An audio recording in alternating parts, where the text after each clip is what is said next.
नमस्कार दोस्तों। जीवन पथिक के इस अंक में आप सभी का स्वागत है।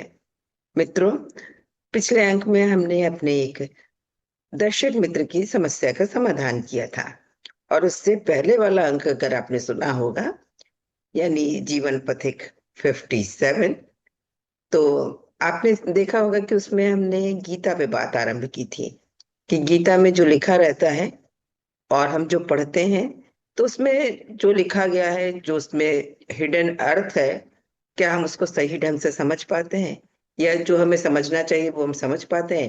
तो कैसे गीता पढ़ें, उसको कैसे समझें, ये हमारे विद्वान ने बड़े अच्छे तरीके से इसकी शुरुआत की और दो उदाहरण देके उन्होंने बताया था कि कहा कुछ जाता है और धीरे धीरे हम तक कुछ और पहुंचता है।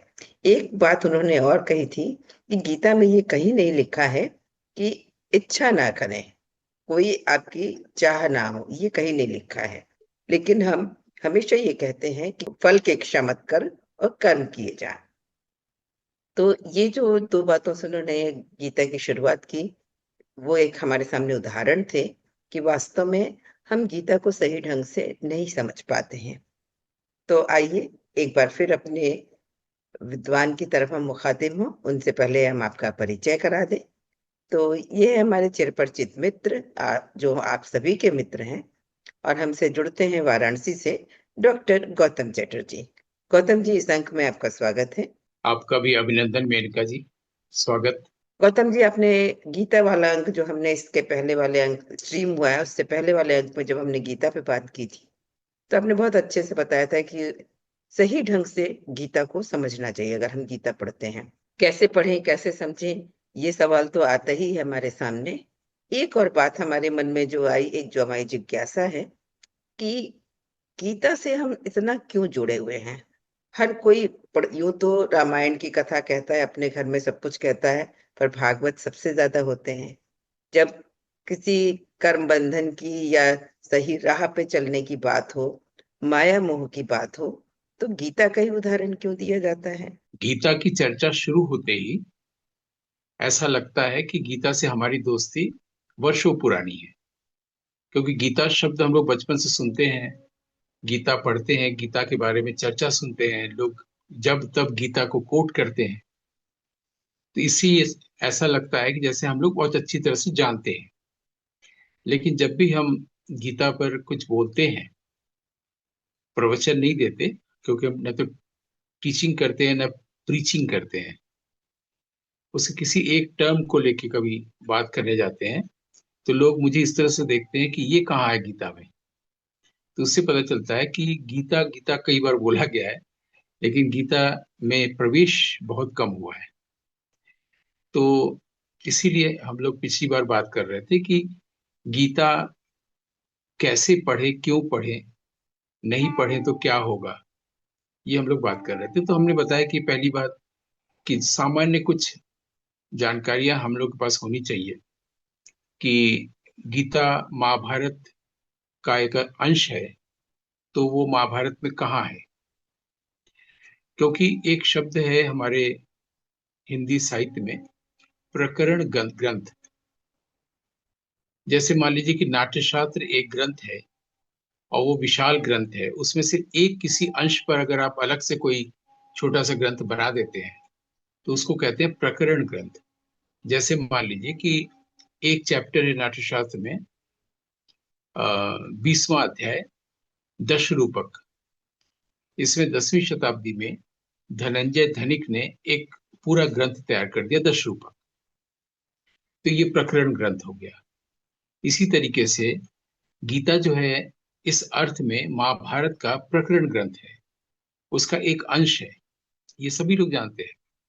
लेकिन अगर स्पेसिफिकली पूछा जाए कि महाभारत में किस अध्याय में है, तो थोड़ा सा लोगों को मुश्किल होता है, क्योंकि ये सुना हुआ कम होता है। तो हमने पिछली बार बताई बताई थी बात कि 18 अध्याय में से एक जो छठा अध्याय है, जिसको भीष्म पर्व कहते हैं, उसमें ये एक अंश है। और महाभारत में पर्व है और उपपर्व है, छोटे छोटे ऐसे कई उपपर्व हैं। उसी तरह से भीष्म पर्व में एक उपपर्व है गीता, उसको हम लोग गीता पर्व भी कह सकते हैं। और ये छठे अध्याय के 25वें पद्य से लेकर के 42वें पद्य तक जितने भी हैं पद्य, वो गीता है। गीता गीत से बना है, गाया जाने वाला। लेकिन यहाँ पर गीता का अर्थ है गाया गया। जो गाया गया है वो गीता, ये उसका अर्थ है। ऐसे सरल तरीके से हम लोग पढ़ने नहीं जाते या अप्रोच नहीं करने जाते। इसीलिए हम लोग इस तरह के एपिसोड में, जीवन पथिक में, सरल रूप से गीता में प्रवेश कर रहे हैं। तो हमने कहा था उसमें कुल 700 पद्य हैं। उसमें कोई श्लोक नहीं है, कोई कारिका नहीं है ना। अंग्रेजी में इसको वर्स कहते हैं। तो सभी पद्य हैं। और इसमें जाहिर सी बात है, सर्वाधिक पद्य अगर किसी ने बोला है तो वो भगवान श्री कृष्ण ने बोला है, और वही सुनने लायक है। वरना और क्या सुनने लायक हो सकता है? भगवान की बातें ही तो सुनने लायक होती हैं, है ना। तो हम लोगों ने एक साधारण जानकारी दी थी कि महाभारत में गीता किस तरीके से है। और गीता को हम लोग पहले अध्याय से 18वें अध्याय तक एक एक श्लोक पढ़ने जाते हैं तो मुश्किल होती है, या एक एक अध्याय को भी पढ़ने जाते हैं तो मुश्किल होती है, क्योंकि पहले अध्याय में तो कुछ भी नहीं है सीखने लायक। जैसे उसमें अर्जुन को मोह हो गया है, वो कह रहे मैं युद्ध नहीं करूंगा। उसमें एक संवाद सिर्फ धृतराष्ट्र का है। संजय उनको सब बारे बता रहे हैं वहां की युद्ध के बारे में। हाँ, मैंने ये भी कहा था कि भीष्म पर्व या द्रोण पर्व, ये सब जो नाम रखे जाते थे, जिस युद्ध में जो सेनापति होता था, जैसे मान लीजिए उस समय युद्ध में 10 दिनों तक चला था, तो भीष्म जो है वो सेनापति थे कौरवों की ओर से, इस उसका नाम भीष्म पर्व पड़ा। जब द्रोणाचार्य हुए तो द्रोण पर्व पड़ा। ये जो इस तरह से जानने पर हम लोग को बहुत आसान दिखने लगेगा। अब जो भगवान के वचन है वो दूसरे अध्याय से शुरू होते हैं, और दूसरे अध्याय में ही, दूसरे अध्याय का नाम है सांख्य योग। अब यहाँ से लोगों के लिए कठिन हो जाता है। हम तो भगवान का वचन सुनने गए हैं, वो सांख्य क्यों बोल रहे हैं? सांख्य माने संख्या से बना है। सांख्य ये हमारे भारत के जो 18 विद्या स्थान है, कहते हैं ना कि माँ सरस्वती के लिए कहा गया विद्या स्थानेभ्य एव च। विद्या के स्थान में माँ सरस्वती है। तो विद्या के 18 स्थान हैं। इसके आधार पर हमारे यहाँ 6 दर्शन की रूपरेखा बनाई गई है, जिसको आमतौर पर छठ दर्शन कहते हैं। पहले संस्कृत में था तो छठ दर्शन बोलते थे। आज हम लोग उसको हिंदी में 6 दर्शन कह रहे हैं, जिसमें से एक दर्शन है सांख्य। सांख्य दर्शन क्या है, उस पर जाने से पहले ही हम लोग को जानना चाहिए कि जो 6 दर्शन है उसमें सांख्य योग ये आता है। सांख्य न्याय ऐसे करके नहीं बोला जाता है। सांख्य योग, न्याय मीमांसा, ऐसे। तो सांख्य योग क्यों बोला जाता है? सांख्य योग, सांख्य जो है वो योग का दार्शनिक पक्ष है, वैचारिक पक्ष है। और योग जो है वो सांख्य का कार्मिक पक्ष है। हमारे यहाँ जो भी ग्रंथ हैं वो दो आधार पर लिखे गए हैं, दो स्तरों पर लिखे गए हैं, दोनों एक साथ चलते हैं। एक तो होगा उसका वैचारिक पक्ष, एक होगा उसका कार्मिक पक्ष। मतलब जैसे मान लीजिए आप किसी बच्चे को कहें कि ऐसा करने से ऐसा करना होता है, फिर वो जब उसे करेगा तो कार्मिक पक्ष हो गया, इसको कर्म कांड कहते हैं। यानी विचार और कर्म ये साथ साथ चलता है जीवन में। इससे वेद में भी ऐसा है, दर्शन में भी ऐसा है। तो जो विचार है वो सांख्य है, करना जो है वो योग है। योग जो है वो साधना है जिसके जरिए हम ज्ञान तक पहुंचते हैं। तो योगी से बड़ा होता है ज्ञानी, क्योंकि जो योगी है वो योग साधना करता है, जिससे वो जब पहुंचता है उसको ज्ञान प्राप्त होता है, उसको ज्ञानी कहते हैं। इसीलिए हमने कहा था कि 4 प्रकार के लोग ही हैं। ये भी भगवान श्री कृष्ण ने कहा है कि 4 प्रकार के लोग ही भगवान को यानी श्री कृष्ण को याद करते हैं। तो एक तो वो होता है जो शोक में होता है, जो शोकार्त होता है, दुख मिल रहा है, भगवान हमको ऊपर उठा लो, अपनी शरण में ले लो, ऐसे लोग करते हैं भगवान को याद। दूसरा जो अर्थार्थी होता है, जो उसके पास पैसा होता है, पैसे से संपन्न होते हैं, वो लोग भगवान को याद करते हैं। तीसरा जो जिज्ञासु होते हैं वो याद करते हैं, ये क्या है, जीवन क्या है, मृत्यु क्या है, ईश्वर है या नहीं है। स्केप्टिक जो होते हैं या आस्तिक नास्तिक जो होते हैं, जो विचार करते हैं वो करते हैं। और चौथा जो ज्ञान को चाहते हैं, ज्ञानी होते हैं, वो ईश्वर को याद करते हैं। अगर कोई ईश्वर को याद कर रहा है तो इस चार कैटेगरी के अलावा किसी और कैटेगरी में नहीं आता। ये कैटेगरी भी भगवान ने ही बना दी है, और भगवान को इन चारों कैटेगरी में से ज्ञानी पसंद है। इसलिए जब हम लोग योगेश्वर या योगीश्वर शब्द लेते हैं तो विशेषण नहीं जोड़े तो अच्छा ही है, क्योंकि योग एक साधना है जिससे आप ज्ञान तक पहुंचते हैं। इसलिए अगर आप ज्ञानी श्री कृष्ण कहते हैं, महाज्ञानी कहते हैं, तो वो सही विशेषण हो सकता है उनके लिए। तो गीता में जो गाया गया गीत है वो वे शब्द हैं जो भगवान श्री कृष्ण ने कहे हैं।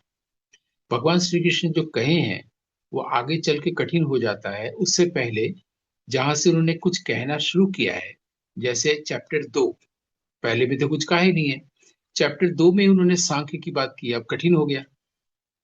इसीलिए गीता के बारे में अगर भारतीय जनता के बीच में गीता की चर्चा करते हैं तो वो सिर्फ कर्मण्य वादिका रस्ते ये वाली चीज बोलते हैं, कर्म करो और फल की चिंता मत करो, या यदा यदा ही धर्म से, जब जब धर्म की हानि हुई है।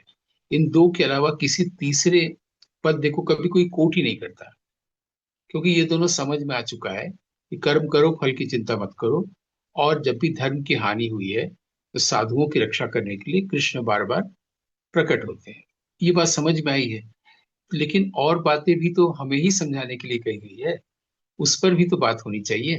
तो हम लोग कर रहे हैं। इसलिए इसके लिए थोड़ा सा कुछ टेक्निकल टर्म्स को भी जानना चाहिए। टेक्निकल टर्म्स इंजीनियरिंग और मेडिसिन के टेक्निकल नहीं है, दर्शन के टेक्निकल टर्म्स है, जिसमें से एक शब्द गीता में नहीं, भारतीय दर्शन में आता है, शरीर। और शरीर के साथ शारीर आता है। अब जब हम लोग शरीर सुनते हैं पढ़ते हैं तो हम लोग को समझ में नहीं आ जाता है तुरंत। शरीर जानते हैं, देह को कहते हैं शरीर। शारीर क्या हो गया? तो हमारे यहाँ अ, भारतीय विद्या वाङ्मय में, या आप अगर अध्यात्म में जो रुचि लेते हैं, उनको 3 ग्रंथ पढ़ना पड़ता है बस, और कुछ नहीं। वो वेद भी नहीं पढ़ना पड़ता उसके लिए। उन 3 ग्रंथों के कारण कहा गया प्रस्थान त्रयी, माने 3 प्रस्थान। आप 6 दर्शन मत पढ़िए, वेद मत पढ़िए, कुछ मत पढ़िए। 3 दर्शन अगर आप पढ़ लेते हैं तो आप ज्ञान के मार्ग में चले जाते हैं और अध्यात्म के रास्ते पे आ जाते हैं। तो प्रस्थान त्रयी में एक तो है वेदांत, यानी कि उपनिषदों को वेदांत कहा गया है। उपनिषद शब्द पहली बार 108 उपनिषदों में आया है, केनो उपनिषद में, वहां पर पहली बार यह शब्द प्रयोग हुआ है। दूसरा, हमारे यहाँ वेदांत एक हो गया। फिर हमारे यहाँ ये गीता, महाभारत। और तीसरा जो है वो है ब्रह्म सूत्र। हम लोग इन्हीं को कैसे जानते हैं? क्योंकि हमारे जो प्राचीन आध्यात्मिक ग्रंथों की जो कमेंट्री भगवान शंकर ने की है, आदि शंकराचार्य ने, उन्होंने जिन जिन ग्रंथों की कमेंट्री की है, हम लोग उन्हीं ग्रंथों को महत्व देते आ रहे हैं अभी तक, और ये सही है। तो उन्होंने उपनिषदों पर कमेंट्री की है, गीता की है, और ब्रह्मसूत्र की है। इसीलिए हम लोग इन तीनों को ही प्रस्थान त्रयी कहते हैं और इसी को मानते हैं कि यही 3 पढ़ा जाना चाहिए। तो अब जो ब्रह्मसूत्र है, ब्रह्मसूत्र पर कमेंट्री रामानुज ने भी किया है, वल्लभाचार्य ने भी किया है, शंकराचार्य ने भी किया है। सबने अपना अपना नाम दिया है, ठीक है। लेकिन उन्होंने इसको शारीरक भाष्य कहा है। भाष्य माने कमेंट्री, लेकिन शारीरक कहा है। तो शरीर तो समझ में आता है, शारीरक भी शरीर संबंधी ही होगा। तो शरीर संबंधी एक ऋषि या महापुरुष शरीर संबंधी बातें क्यों करेगा?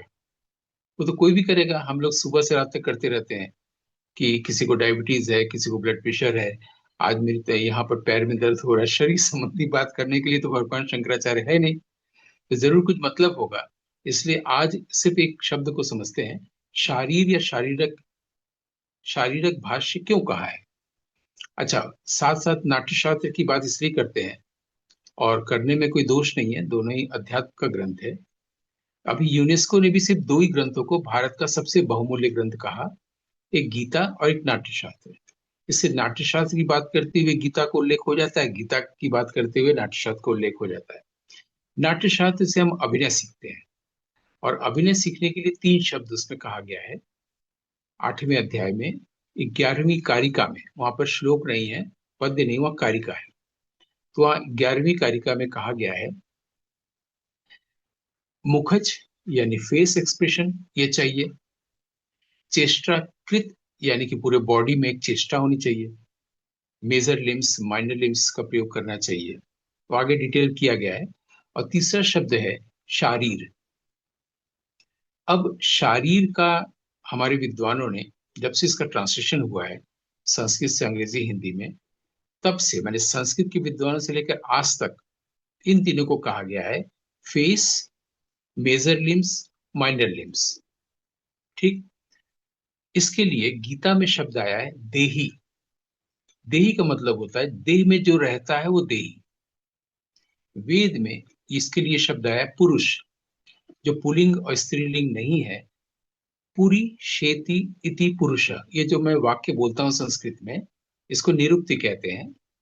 निरुक्त एक शास्त्र है जिससे हम किसी भी शब्द का सही अर्थ जानते हैं। ये हमारे यहाँ महर्षि यास्क ने बनाया है।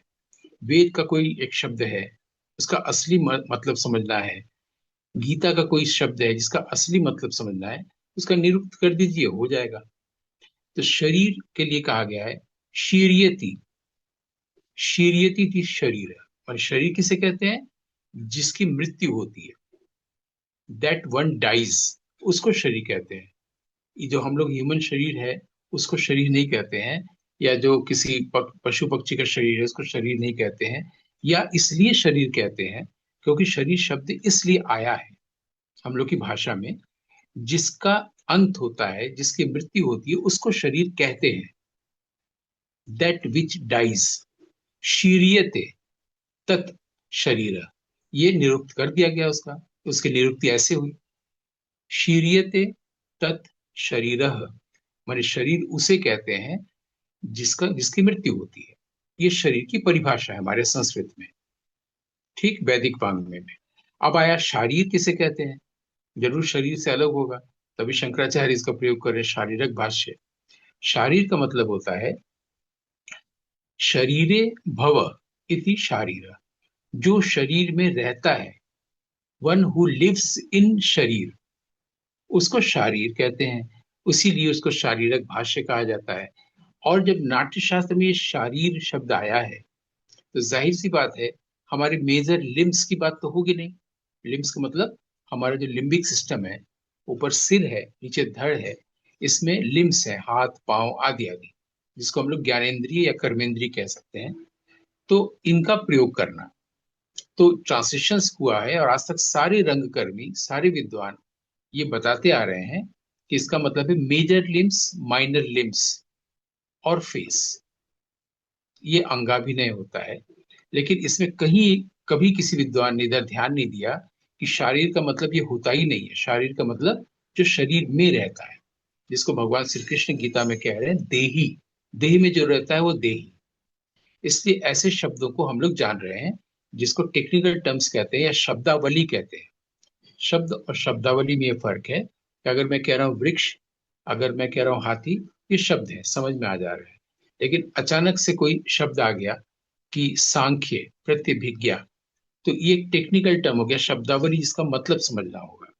इसलिए लोगों को गीता कठिन लगता है पढ़ना। अभी जैसे सांख्य योग शुरू हो रहा है, कर्म संन्यास योग। अब संन्यास शब्द आया, उसको जानना होगा कि संन्यास किसे कहते हैं।